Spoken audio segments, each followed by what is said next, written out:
friends, humans, Disney fans, lend me your ears. Long ago, the world was filled with wonder. So come with me, my friends, as we journey forth on our quest to find out all my thoughts about Onward! Let's chat.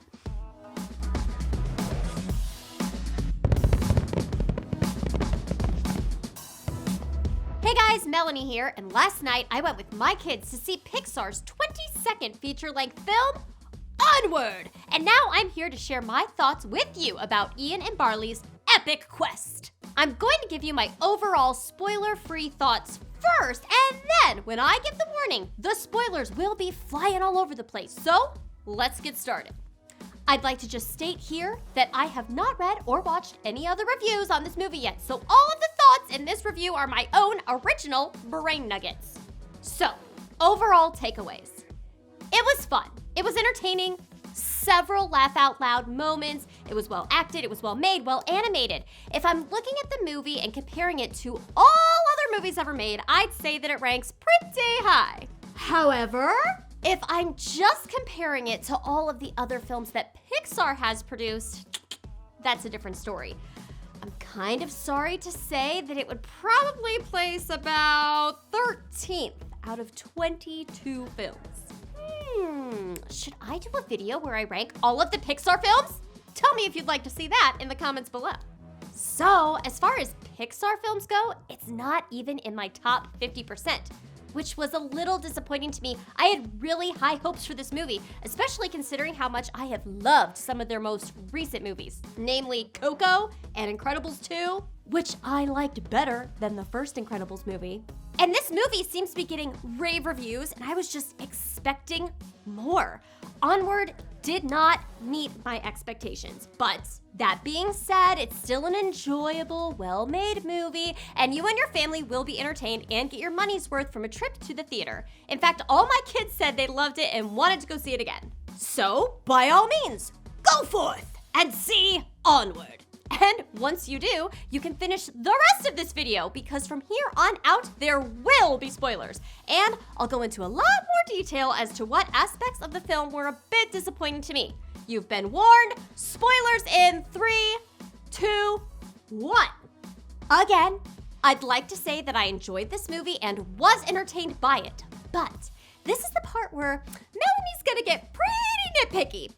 Let's start with the basic premise of this movie and how it's completely ridiculous. Barley and Ian Lightfoot live in a magical place where magic has actually faded away because of the rise of emerging technology.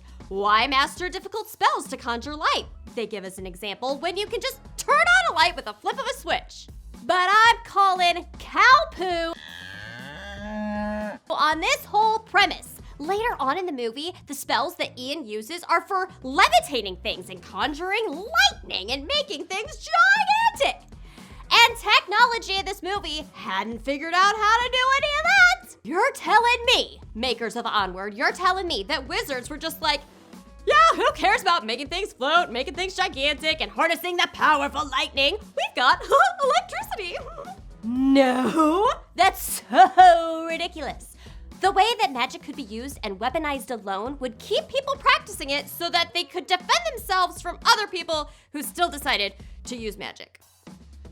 And this whole idea that like, oh, since they have cars, all of the winged creatures forgot how to fly and all the fast creatures stopped being fast. I'm sorry, but I have a car and I still walk. People still run.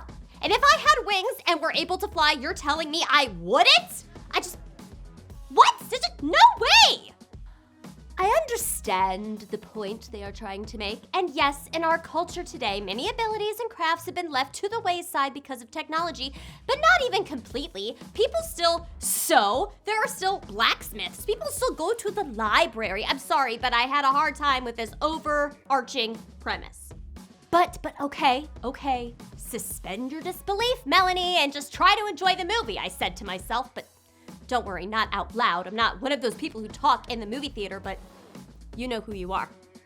Getting past that, the storyline of the two brothers trying to bring back their long-lost father back from the dead for 24 hours seemed really fun and original.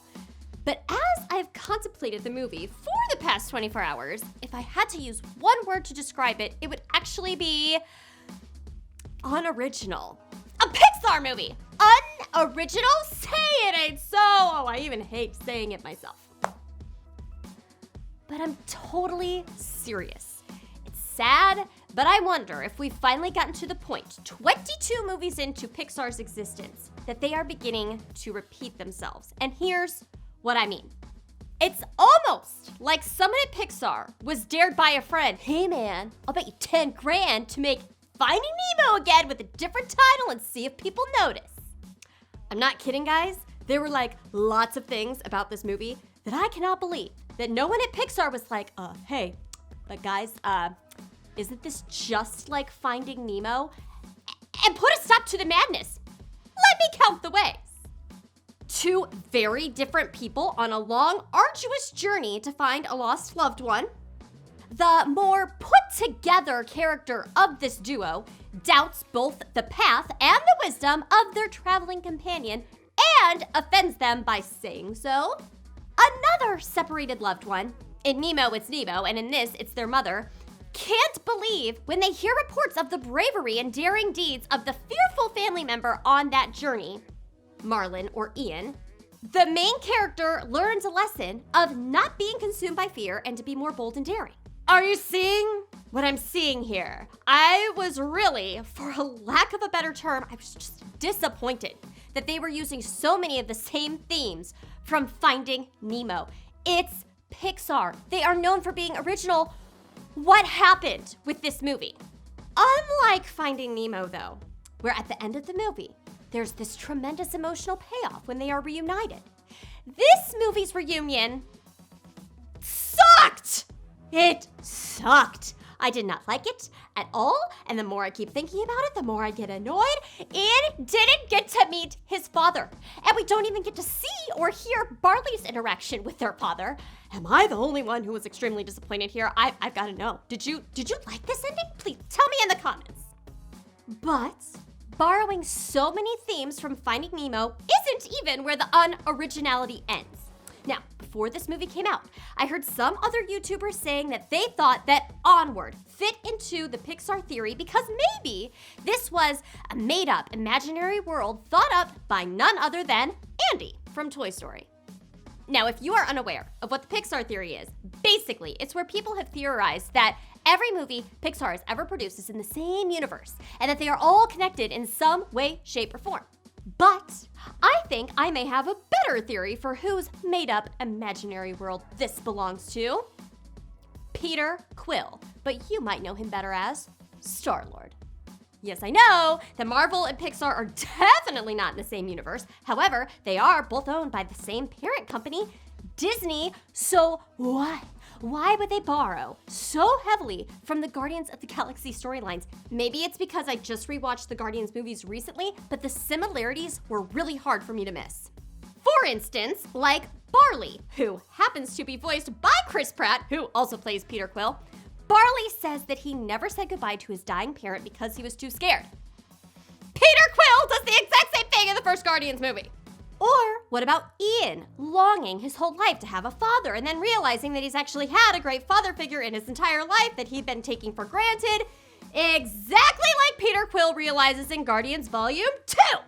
And if we're really getting into minute similarities, how about the fact that Barley loves his vehicle and names it after a legendary woman? His van is named Guinevere, and in Guardians, Peter Quill's spaceship is also named after a woman, Pat Benatar, and both Barley and Peter Quill have an affinity for rocking out songs on cassette tape. I mean, really? Did Chris Pratt not see the script and go, but wait, guys, I already did all this, in the other series I did for Disney. I love Chris Pratt, by the way. He's one of my favorite actors, and none of this is his fault. Nothing's ever his fault. Just want to make that very clear. Guys, all of this probably wouldn't bother me if it weren't for the simple fact that this movie was made by Pixar. Pixar, the company that has brought us some of the most original content ever since their very first film in 1995. Movies like Toy Story, Monsters, Inc., Cars, WALL-E, Inside Out, Coco. These are all super outside the box, unique, amazing stories. And with a track record like that, I hold them to a higher standard. And like I said before, the more I am digesting this movie, the more disappointed I feel that they seem to reuse so many themes and concepts from other recently made movies within the same company. I don't like being this hard on a movie, guys. It makes me a bit sad. And I know it's hard to then bring this full circle and say that yes, you should go see this movie. If it weren't a Pixar movie, I probably wouldn't have been so hard on it. And if I weren't holding it to that standard, I probably would have enjoyed it more and not been so nitpicky about it. So, that being said, I still laughed. I still choked back tears at times. It's still fun and enjoyable, so go and see it. And then come back here and tell me what you thought about the movie in the comments section below. As always, friends, if you enjoyed this video, please consider giving it a thumbs up because it really helps me out a lot. And be sure to click that subscribe button and the bell right next to it so you don't miss out on any of the Disney fun. Until next time, this is Melanie saying we'll see ya at the movies.